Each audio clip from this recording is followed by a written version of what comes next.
Welcome, everyone, to the SDG EDI Pecha Kucha event for Diversity Week. I'm Steve Liu. I'm the Professor of Design at the School of Art and Design in the Faculty of Arts, Design and Architecture. This particular event is a really interesting point in terms of our kind of relationship to the sustainable sort of development goals. And through our Equity, Diversity, Inclusion Committee in the faculty, we were looking at how complex this relationship is between the UN SDGs and equity, diversity, inclusion. And so we came up with this idea. I think the website says I'm the brain behind this idea, but I think it's much more like a harebrained idea to talk about very complex connections in a format that really doesn't lend itself to complex issues. I'd like to acknowledge that we are speaking from the land of the Badjigal people in the Eora Nation, and I pay respects to our to elders past, present, and emerging, and that sovereignty has never been ceded, and we are here to do some chit-chat. Pecha Kucha in Japanese means chit-chat, and it's designed by two architects in Japan that attempted to investigate an idea for putting forward complex issues through the combination of image and text. So the relationship between SDGs, as I mentioned before, it's a range of, it's almost like a toolkit that's designed mainly for governments to enact behavioral and policy change, but one of the key mechanisms by which it occurs is with the help of universities. And that's why I think at universities, we really need to look at our role, or the role that we play in terms of promoting and practicing the Sustainable Development Goals. So I had this great idea that I was looking at the intersectionalities between SDGs and sort of EDI. And so these intersectionalities, as I mentioned before, are extremely complex. And so all the speakers that we have today will attempt to grapple with this intersection through their projects and through their practices. And from a kind of humanities thinking point of view, immersive practice is the way in which that, this can actually sort of occur. But I had a little presentation game sort of set up. So let's really look at literally the intersections between EDI and sort of SDGs. And so the first pair that this time going downwards as opposed to going across, we have S and E, which is sustainable equity. This is a very interesting concept if we can kind of look at this relationship between what constitutes sustained equity, and I suppose that's a good practice that we need to have. But if we look at it the other way, equitable sustainability is, it's something that if we were talking about equity, what is a type of wealth that can actually be sustained that is equal with equal access to all? So we need to revalue the idea of wealth, and that we go now into double D. It's not DD, it's not the right share. It's sustainable development and diversity. So the development of diversity is, again, quite obvious, but the diversity of development is obvious, but the development of diversity within ourselves is an interesting concept because we identify with very specific sort of groups and peoples, but how do we develop diversity in ourselves? And my proposal is that the proposition is that we actually have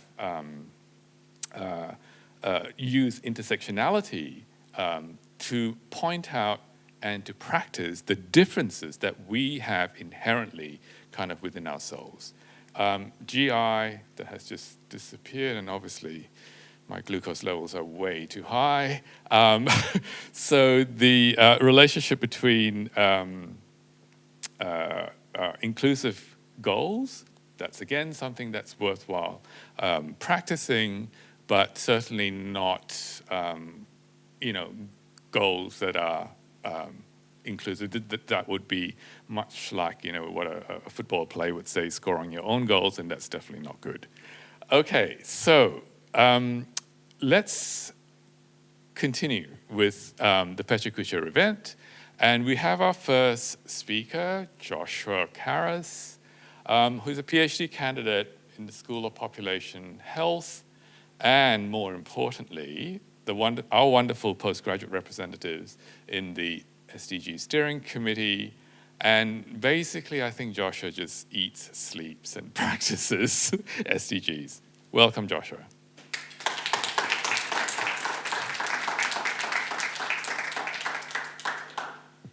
Thank you, Professor. Okay, are we ready? Here we go. 1, 2, 3. I'd like to start by saying that I'm completely unprepared. I put 10 pitches together and I hoped for the best. I believe in my intrinsic motivation and love for the SDGs to carry me through. My name is Josh. I'm a third-year PhD candidate. I'm exploring how we can imbue passion and sensitivity and emotional intelligence into scientific communication. And I'm going to try and do that right now. I'm going to be practicing what I'm studying. I love the goals. I'm a champion of SDG 3. I cried when I watched the Jennifer Lopez present them to me in 2017 on a big fancy video.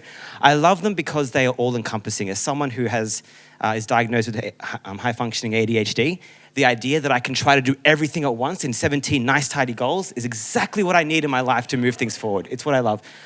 As I mentioned, I'm looking forward to explaining how my findings in the Faculty of Medicine and the School of Population Health are going to allow us to empathetically divulge findings of scientific importance. Climate change, vaccine hesitancy, flat earthers, they're all occurring because there is a growing divide between scientific findings and the ways in which we are actually communicating to our people. So SDG 3, why do I love it? I understand the idea of the importance of having targets beneath a goal. For those who don't know, beneath each of the SDGs are a series of targets and indicators that allow us to know how we are on track to achieving the goal and also how to measure them. So keep that in mind. They're not just big fancy names. One of the ways in which I have aligned EDI with the SDGs is my co-founding of the organization called Discover Disability, which aims to destigmatize disability, mental, neurodivergent, and physical, to break down the stigma by fostering open and honest conversations.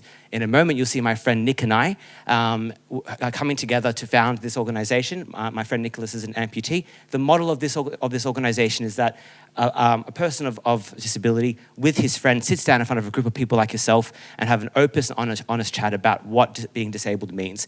And the difficult questions can be asked. How do you go to the toilet? How do you have sex? How do you function? How do you deal with the stairs? All of that. It's been absolutely wonderful. We've held over a dozen sessions and it's just growing from there. I love the idea that the goals are being imbued within many different aspects of our daily life in ways that we never could have been and have anticipated before. They were designed, psychologists did engage with them to note that to achieve one is nearly impossible. You need to achieve multiple at once. It's a way to achieve it. Every UN Day, I hold an event where I invite one person to represent the goal that matters to them, and we have we interview them, and I have a promotional campaign that is running on how to engage in a way that allows for those who are not, to ensure no one is left behind. We want to build that sustainable world, ensuring no minority communities are left behind. That involves me speaking to vulnerable communities rurally this is me speaking in 2019 to a bunch of children in rural New South Wales about how to wash their hands in case the pandemic hit. I was very, very lucky. That's my infectious disease control is my speciality. We're very lucky that we have the chance to, in a developed country, speak and prepare ourselves across the board for many of the different ways that the SDGs can help us bolster ourselves against incoming threats. For that reason, in summarizing, UNSW had a fantastic promotional campaign that I loved a couple of years ago, that the world needs you, and it does. I recommend for you all to pick a goal that matters to you, champion it, promote it, do what you can to ensure Australia achieves it, and that's what we can do to save the world. Thank you so much.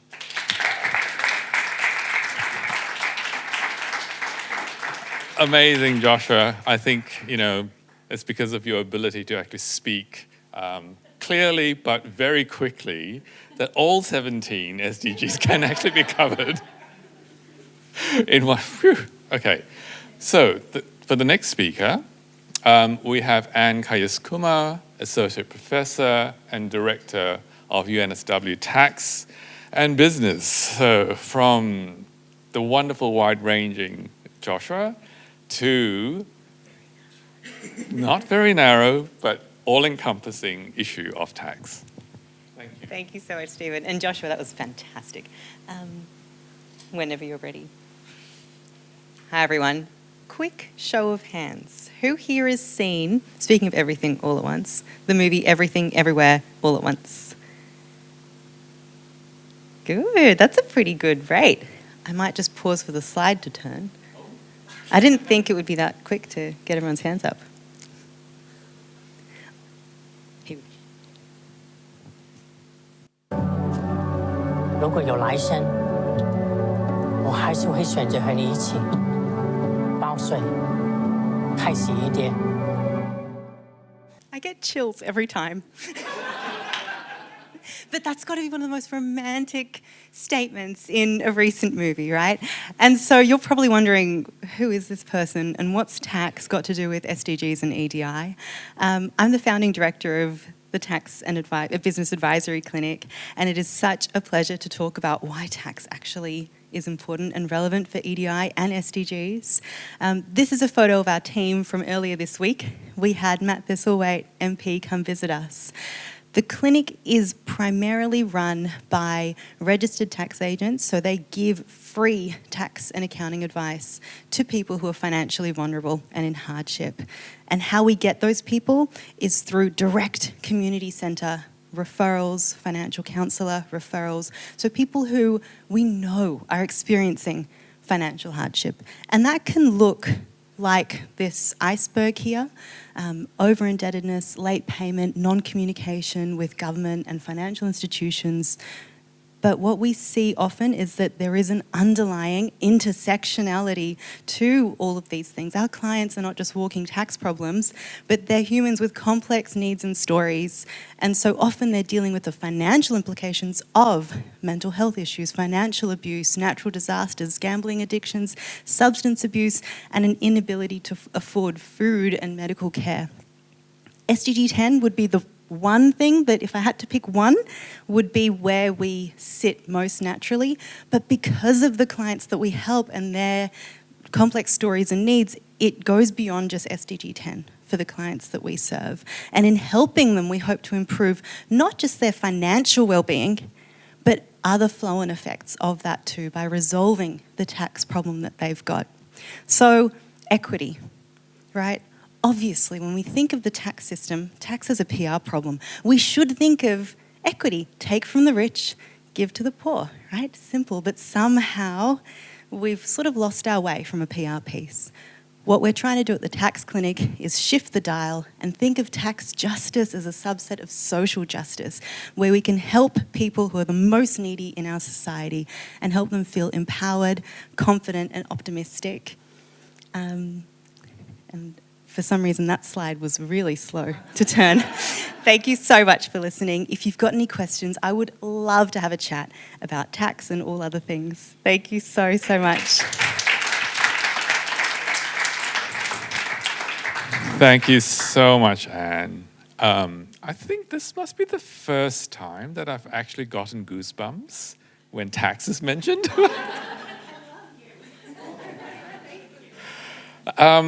Well, it's which is actually a really interesting reaction because, tax is defined for us in such regimented ways with so many different protocols and time frames. But if we break that with, thinking about the intersectionality, the myriad sort of different other dimensions of our lives, this is what we get. We realize that it does affect us in so many different ways, like personally, because we're all diverse, right? We're all intersectional. Okay, so we'll move on to the next wonderful speaker. Hi, Laura. Laura McCamish, that's all right. Senior lecturer in the School of Chemistry, and this from tax to science. Thank you. Feel free to start. So I think it's really, really vital, this workplace integrated learning, this research integrated learning, actually showing students from areas that haven't actually necessarily seen a science, getting them into universities, getting them in part of a community where they can actually do research. I think we're changing their sense of belonging, and I want to tell you how, well, actually ask me later how we do bring 200 Year 11 and Year 12 students into campus in January, and how do we make that all work from a financial point of view, from a sustainability point of view, in terms of we have to do how many people we do this year on year on year. And there's all these different projects that we design that address directly the sustainability development goals in different ways. So sometimes they're working with computational data, sometimes they've got some rock pools, that's the marine biodiversity, they go out to rock pools and they do biology. I'm a chemist. They also make batteries. We're doing some, so they actually take some battery data, do some different things there. We've got all sorts of material projects, so actually waste recycling, and involving these students so they feel part of it at Year 11 and 12, I think is really important, because we're really building our future generation and inspiring them. And the reason why equity is so important here is because we want a diverse range of students that are making our medicine. We want a diverse range of students that are inputting into what are differences and challenges do people have in terms of mental well-being. We want our whole community to engage with this. And so with SciEx, accessibility is one of the biggest, most important driving factors. And we have 40% of students from different geographical areas. Look, Sydney is the most, but how do we go beyond that? Low socioeconomic areas. And honestly, this does become a funding issue, and how we do that. If you've been around STEM, there's not a lot of women when you get higher up, and we get 63% female recruitment. We actually get that naturally, and I'd love to know why, but that space where you're not the only girl interested in physics, someone else knows about black holes, and what that means is that we can actually see, so this is how much do you feel like a scientist, how much do you belong, your sense of identity, and I'll just draw your attention to the bottom right. Girls, females versus male identifying students before the summer school, then after the summer school. We've had 1 week and we've closed that gender gap a lot. And these mentors, so these are our 2020 mentors over here on the left. These are our 2024 mentors, and that's an incomplete list. I hope I found a new one in the audience today. They're crucial for actually providing that role model, and they go on themselves to be champions. They're doing podcasts, they're doing infographics, and this whole team, I don't like to put my name on some of these things because it's about 50 people at least that are responsible for making this happen every year. And hopefully we can make this whole group champions of EDI and sustainability development goals. And yeah, it's everyone that does it. Thank you.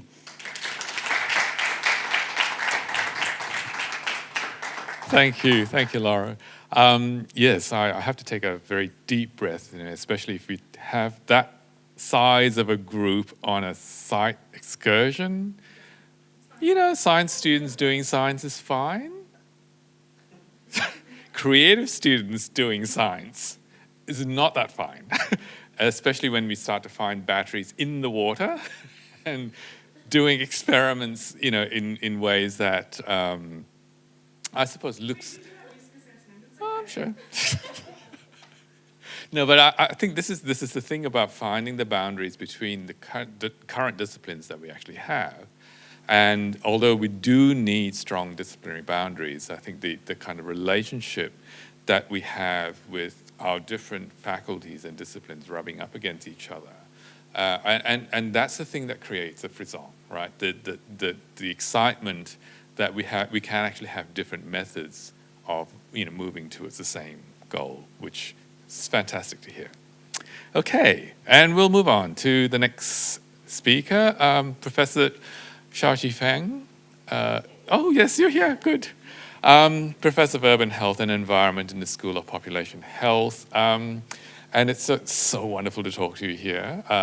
And we'll let you present your work on nature, health, and equity.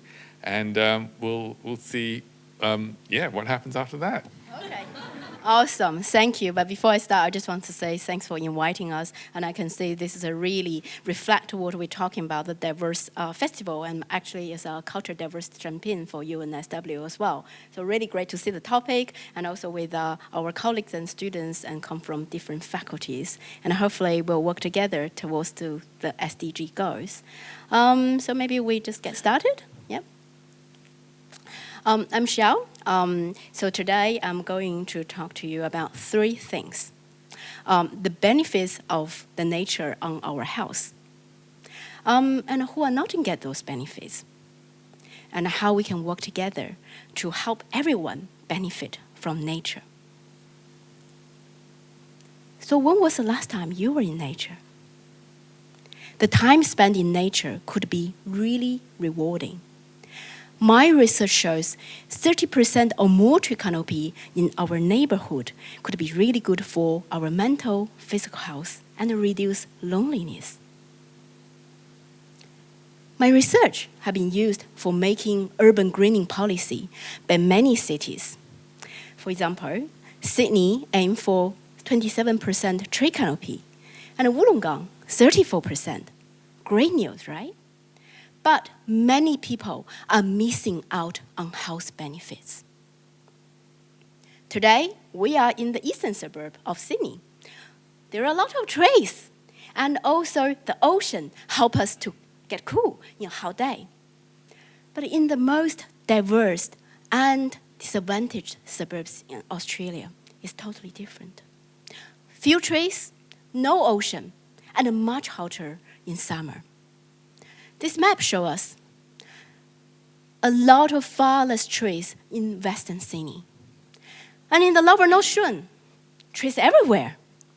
And why this matter for our health? Being in nature keeps us active, cool, and connected. Just look at diabetes. It could be as high as 15% in the West, and as low as 2% in the leafy North Shore. We need to address tree inequity to fight health inequity. This can get worse as our cities densify and we lose more trees. My research also shows all those health benefits from nature are much less for people living in apartments. We need to protect nature. What even more worrying, from my recent national survey, it shows 1 in 3 Australian adults spend less than 2 hours in nature a week. But the good news is 80% of people said they are interested in getting a nature prescription. An international review I read shows nature prescription improve our health. But how do we make sure nature prescription reach people in most need? This is Panda Trail, I call it. We are going to explore this question. I would love to work with all of you, the consumers, health professionals, and the city planners, to co-design and implement nature prescriptions in Australia. So let us work together to build a healthier society for everyone. Thank you.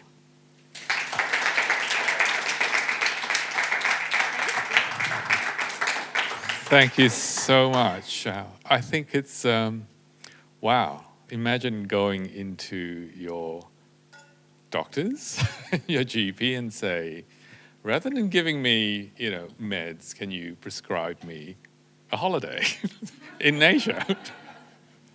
No, but that's such an amazing and clear example of this relationship between, the urban environment and what we're doing to it and what we do in it, versus the health benefits. And if if there's just a very clear equation between the two, policymakers, like the next speaker,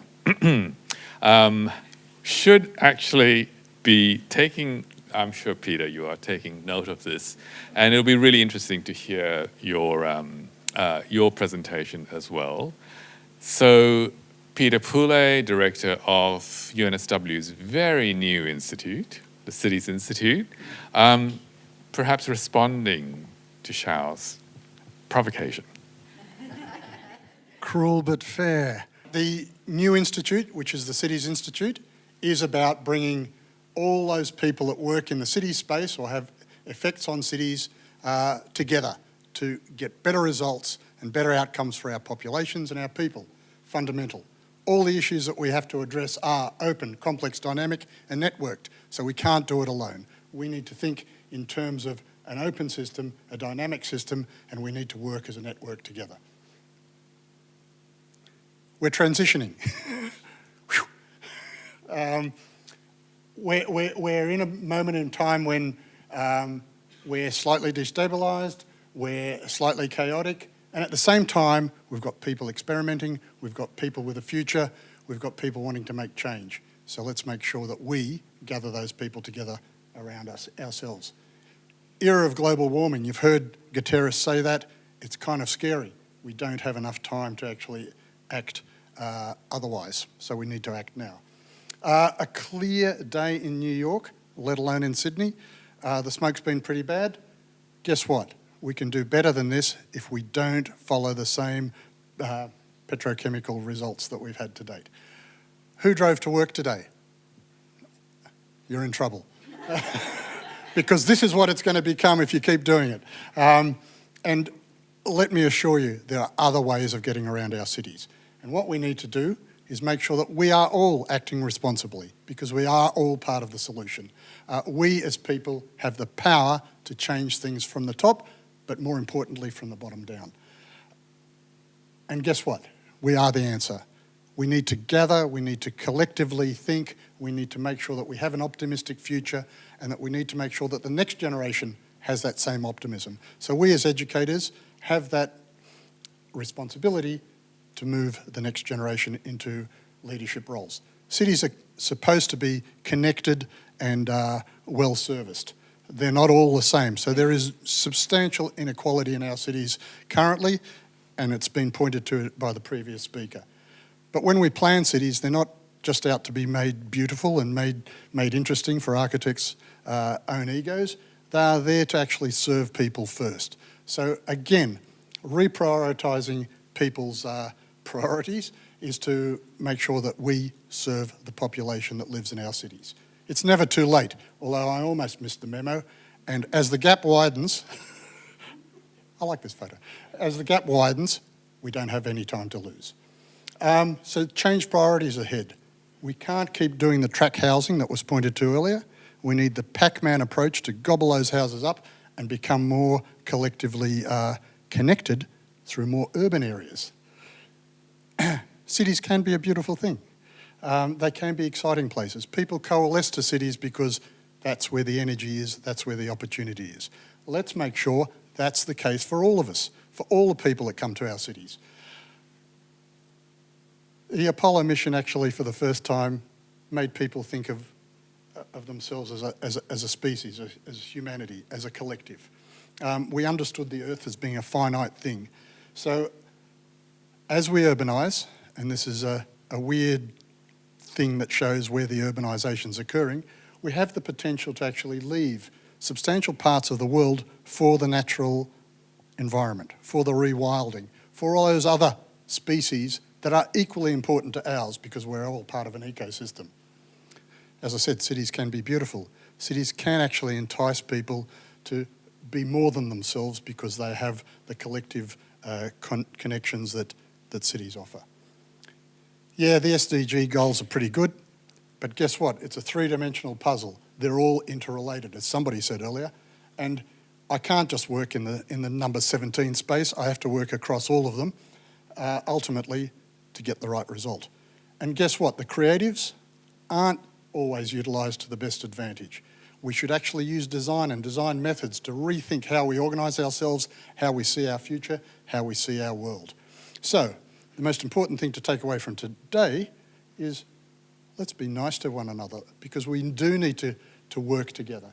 Let's make sure we understand that there are change priorities into the future, and let's make sure that the future is bright for the next generation.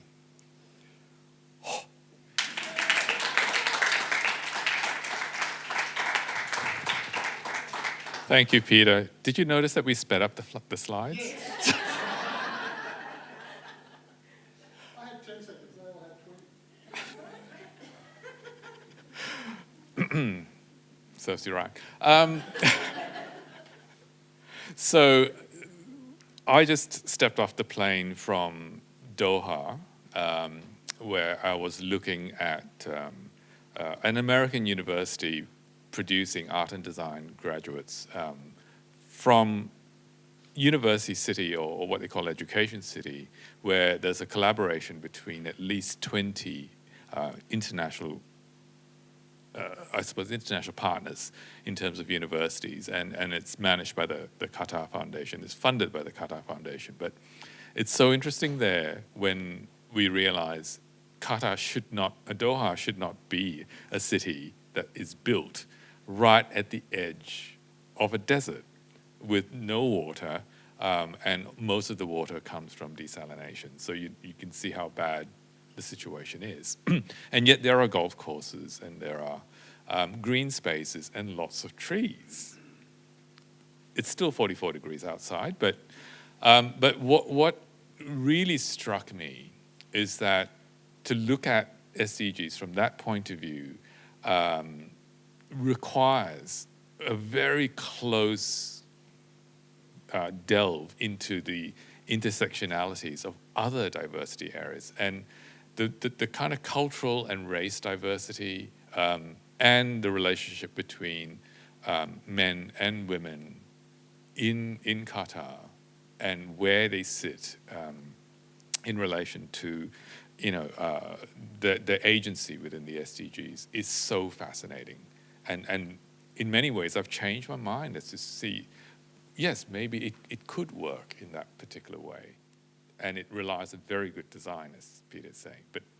But we'll move on to our next speaker.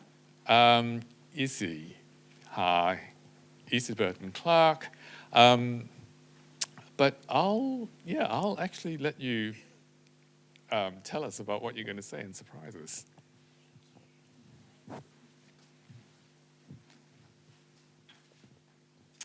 Cool. Thanks, Beckma. So I'm Izzy. I'm an honours student doing criminology, and I've worked at UNSW for a few years now. It's really important for me to introduce myself, because who I am is actually a really big part of my project and what I do and how I examine things. Thought I'd take longer, but there you go. Yeah.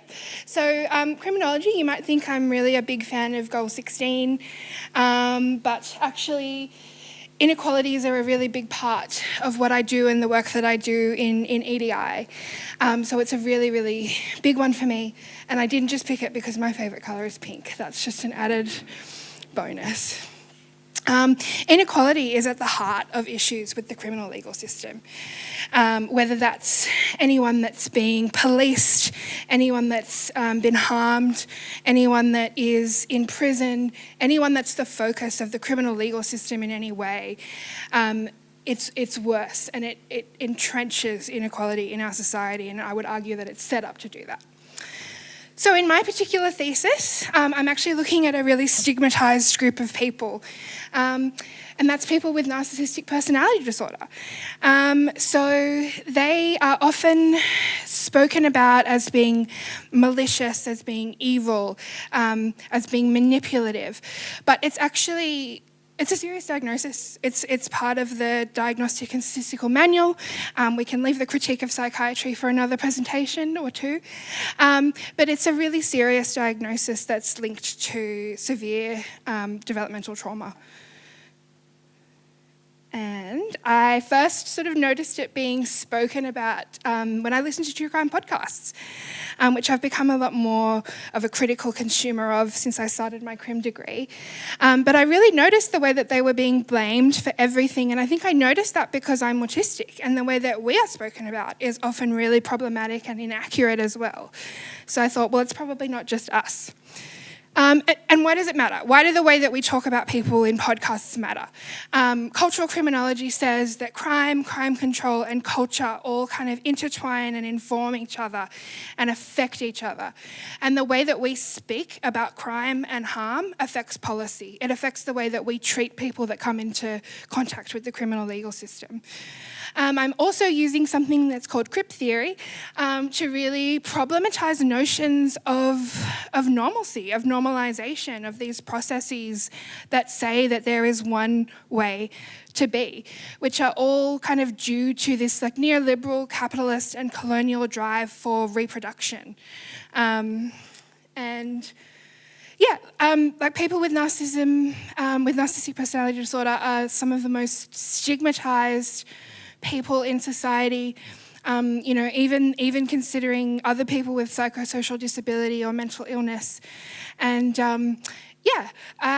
my thesis is not as exciting or as big as some of the other presentations that we've had, but I really hope that I can sort of start you thinking about the way that we speak about these issues differently, and I guess become more critical consumers of media.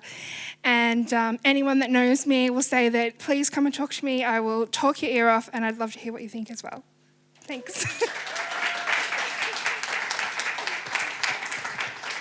Wow. Thank you, Izzy. That's unbelievable, really remarkable how you've managed to, take something which, in its singularity has been kind of stigmatized. But on the other hand, if you start to kind of look at how it intersects with a whole range of issues, especially in terms of kind of sustainability too. And I think we're all practicing as human beings, and there are parts of us that, it's a protective mechanism in one way, to be narcissistic, but it's also a way in which we set up the boundaries for interrelationships between others. So we move on to the next speaker, Michelle Roberts. Hello. Hi, Michelle. So Michelle is Associate Dean in the UNSW Business School, and she will talk about partnerships, in fact, the biggest of the SDGs. It is indeed. And many people think that SDG 17 is the most important SDG of all. Why? Because it's the one that makes all the others possible. And so I wanted to talk to you a little bit about some of the changes that we're seeing in SDG 17, Partnerships for the Goal.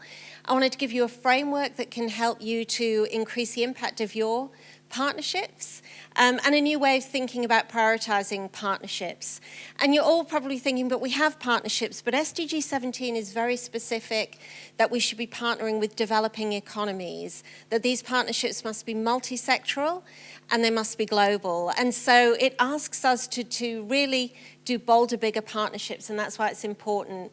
If you always do what you've always done, you'll always get what you've always had. So I'm trying to urge everyone to do more. Here's an example from industry of a new kind of partnership. Industry is very cutthroat, no sector more than shipping industry. But yesterday we saw Maersk celebrating its most aggressive competitor. They've partnered together to decarbonize shipping.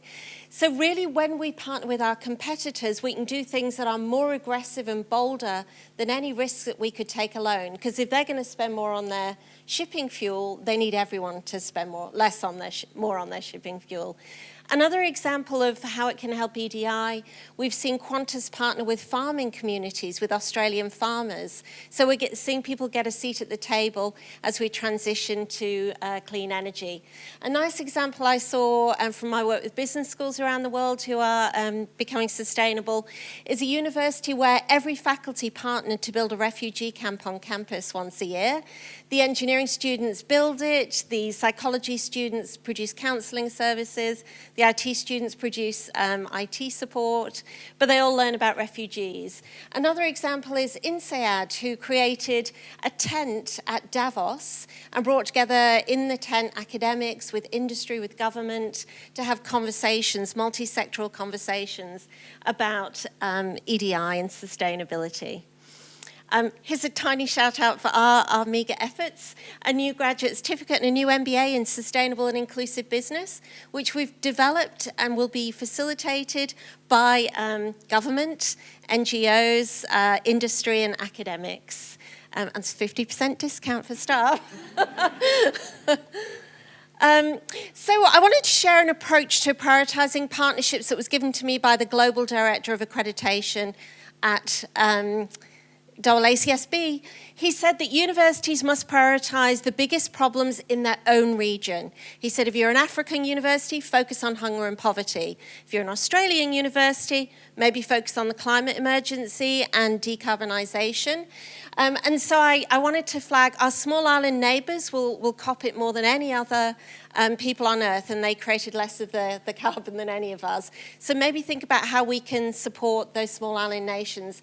Another crisis in our region is a just transition. Victoria and Queensland are ahead of New South Wales, so maybe we can think about helping those communities. Here's a framework I love from the wonderful book Net Positive. Basically, you can use this in your own work to amplify your partnerships. Most of our partnerships sit here. We research and teach with people in our own school. And what the authors say is move up the pyramid and partner with people from different sectors, from different countries to amplify your impact and change the whole system. Thank you.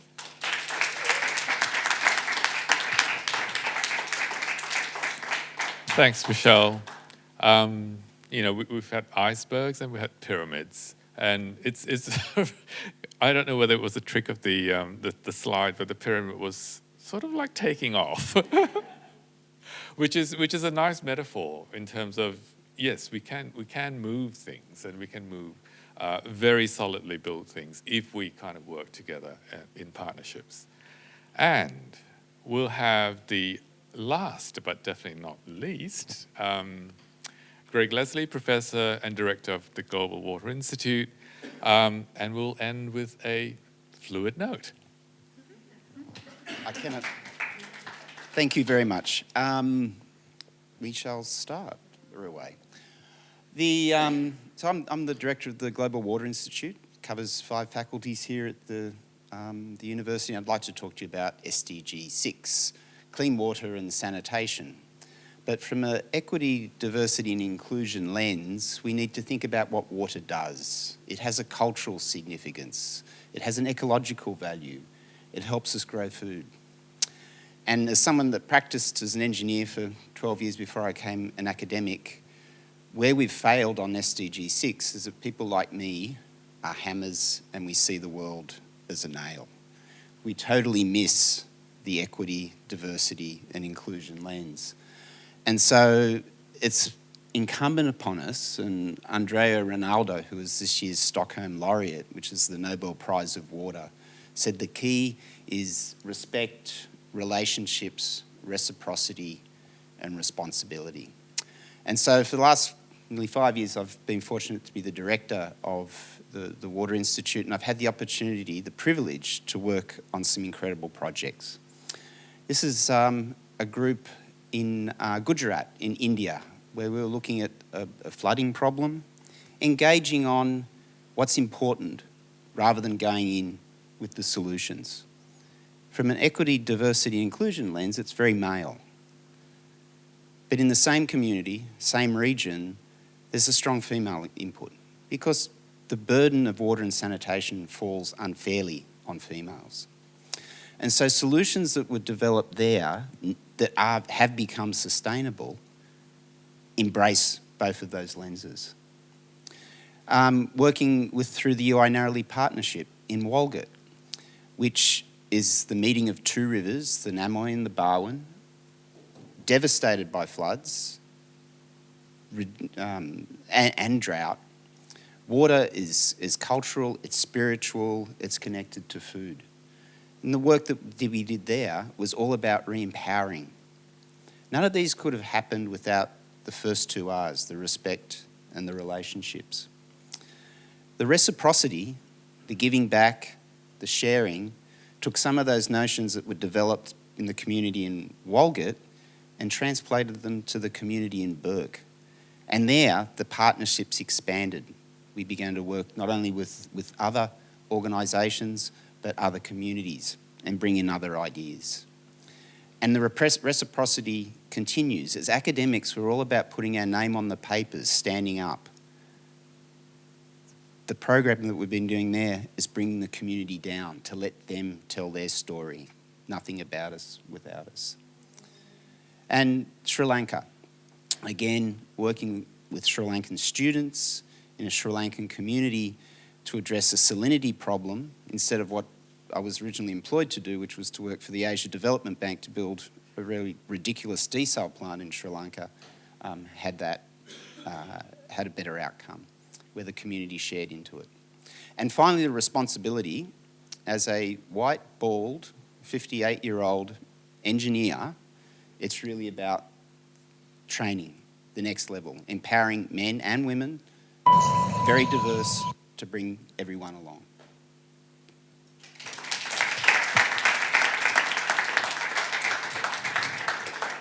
Great. What a great note to kind of end the Pecha Kucha. Look, this is the beginning. This is not the end of the issues, ideas, projects that have been brought up today. We will hold, maybe not another Pecha Kucha, but perhaps we'll actually bring back the kind of speakers for a much bigger kind of plenary, for example, maybe later on in this particular year, because I think what the Pecha Kucha event has opened up is ways of working and ways of seeing our own kind of SDGs and our own equity, diversity, inclusion areas in different ways, and to see, most importantly, that they actually intersect, and they intersect in ways that sometimes we can't predict, right? And it's not until we attempt this harebrained idea of bringing together very disparate people in very disparate projects that we suddenly see the world is in fact a very, very complex and enmeshed system. So thank you, everyone. But before we go, I'd just also like to say a special thanks to Rebecca Martin. Without Beckma, this thing wouldn't happen. And Josh Weisberger too. Two of them putting... well, I think if the last 2 hours, not the last 2 hours, the 2 hours before the event was anything to go by, Pecha Kucha lives up to its name. Anything that can go wrong will go wrong.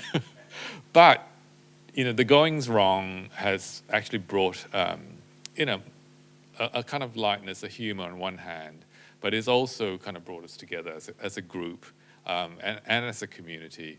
And I'm hoping that all of us take back little chit-chat lessons, I suppose, in relation to the way in which we deal on the sustainability of our world. There's one last person, and I shouldn't be talking over the soundtrack, but Adam Halbert. Adam's not here, who is a senior lecturer in the School of Arts Media, whose students have put together as coursework, basically sound works relating to the UN Sustainable Development Goals, and working with a whole range of scientists and artists in relation to putting together these sound works. So they are composed very specifically in relation to climate futures.